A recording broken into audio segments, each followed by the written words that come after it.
taking the time out to come and talk to you guys today about something that I think needs to be said. And I'm not saying this to hurt anybody's feelings, and I'm not saying this to be mean, and none of those things. I'm saying this because I care. Sometimes being the yes person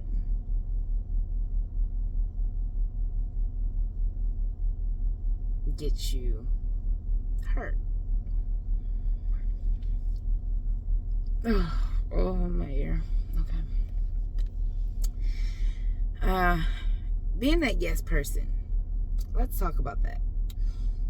What does that mean? Being the yes person means always being there for people, even the people that you know you probably shouldn't be there for. Never really saying no, right? So, like, if it's something that they want to do that you really don't want to do, you do it anyway.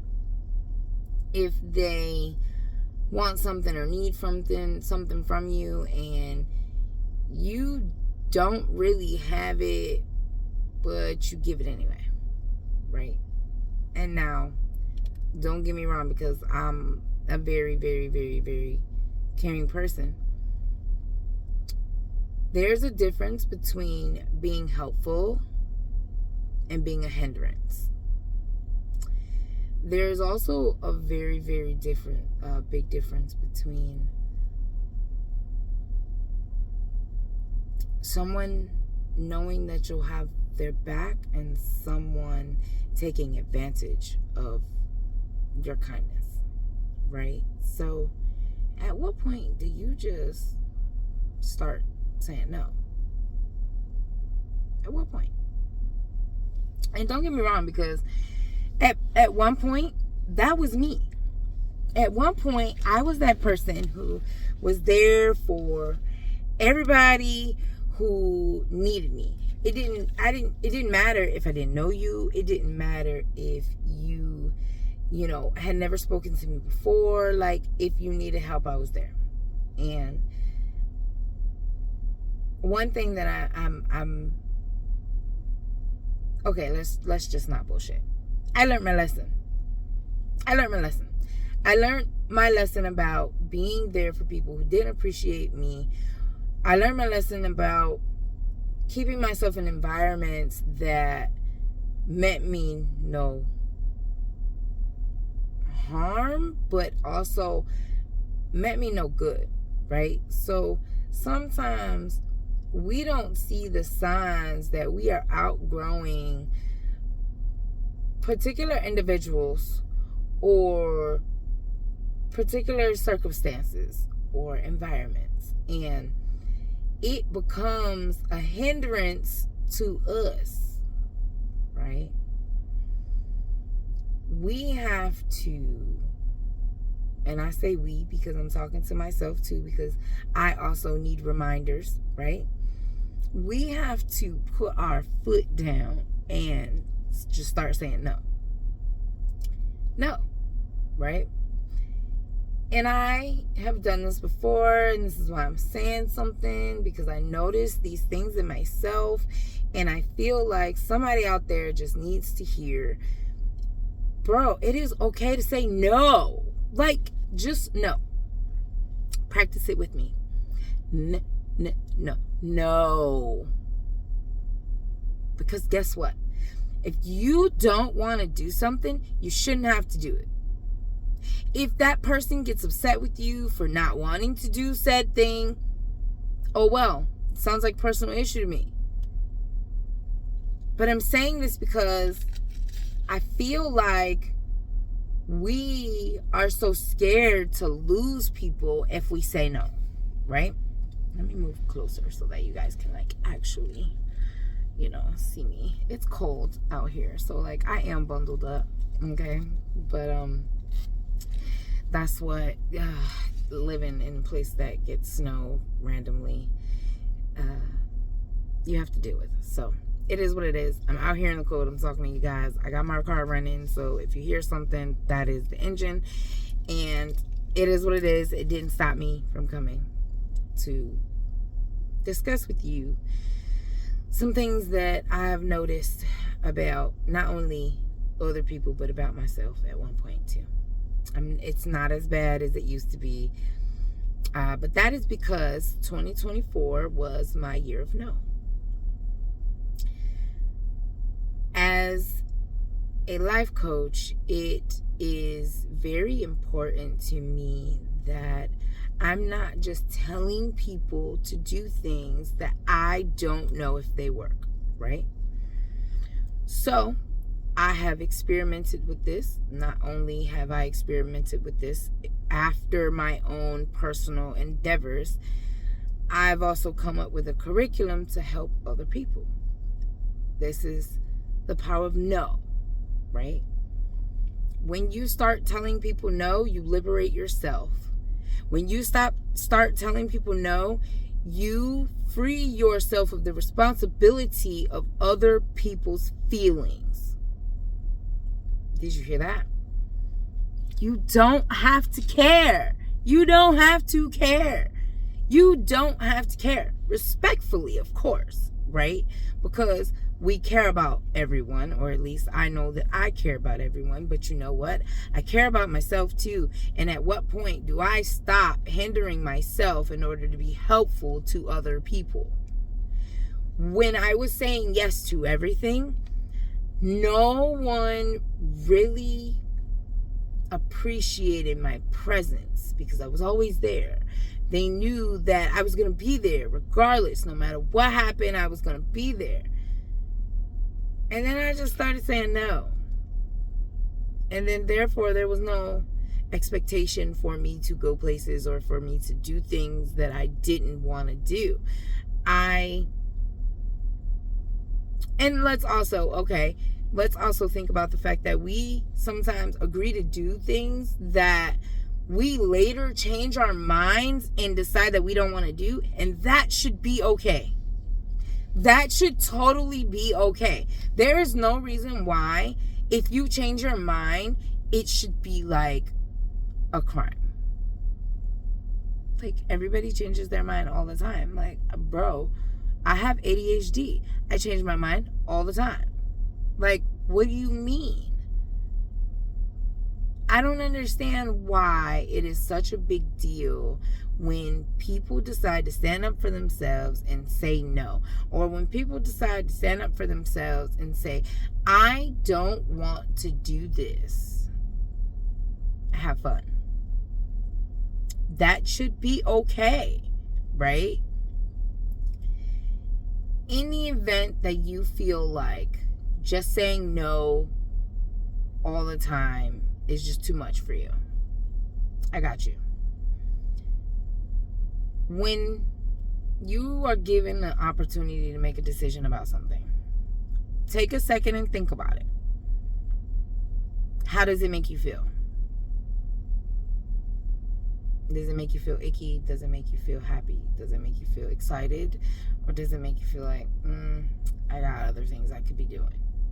Okay, so you can be your own scale and decide what makes you feel good. And if you thinking about you being wherever, doing whatever, if it doesn't make you feel good, say no.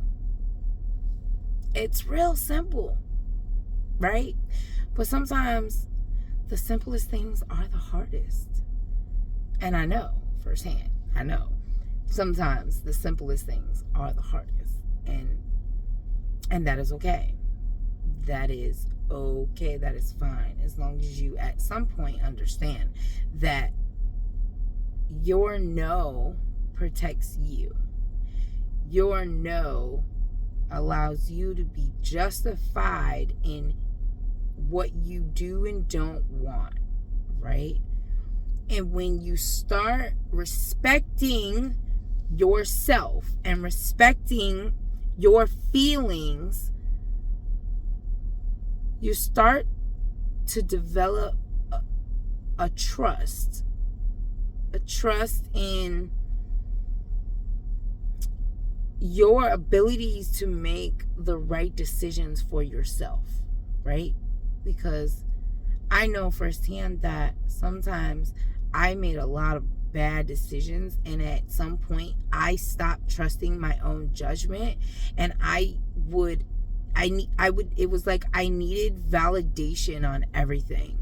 Like I would always second and third guess myself, and that's not cool. But when I started my year of no, I started to develop this dance where I would trust myself to do whatever made me happy. And that means going with the flow. And if I'm not feeling it and I need to turn and pivot, if I'm not, I don't want to dip, I just want to stay and I just want to float, like it really is like a dance with life, where when you engage in this dance, you just get so excited, like a kid. Remember when you were a kid and you would, matter of fact, no, not even remember when you were a kid, because some of us can and some of us can't. When you see these kids in their store and they're asking for all the things and they're being told no, that crushes them sometimes, right? But then you have those kids who, they don't care if you say no about one thing, they're going to ask you for the next thing. And by the time they leave the store, they may not have gotten the first thing that they asked for, but they got something. 9 times out of 10. Unless you're dealing with a mom like me. Okay, but most people aren't me. So most of the time, 9 times out of 10, that kid leaves the store with something. It may not have been the first thing or the second thing or the third thing or the fourth thing that they asked for, but they left with something, right? They didn't stop when they got the first no. They kept going. They kept persisting. No, but they kept going. They kept asking for other things, and they felt like if they changed what they were asking for, that they would eventually get a yes on something, right? So we need to do that with ourselves. We need to be able to determine for ourselves what we want to say yes to. We need to be more selective about what we want to say yes to, about who we're spending our time with, about who we are investing our attention into, meaning the conversations you're having, the gossip, all the things. What unnecessary phone calls have you had lately that lasted forever, but you weren't really talking about much of anything that was going to improve your life or yourself, or anything that had anything to do directly with you? Oh wait, no, that was probably within the last 24 hours. So therefore, we have to just be more selective about what we say yes to. And by doing that, we are able to determine what we really want to do. And it's not just we're following our friends, we're following the crowd, we're following how someone else is feeling. And it is okay to respect what someone else wants to do and not want to do that. It really is okay. So maybe for 2025, if you can't commit to a whole year like I did, start with a week. See how that feels. A week of no. Anytime anyone asks you to do something that you don't want to do, you are to say no. That's your homework. Say no.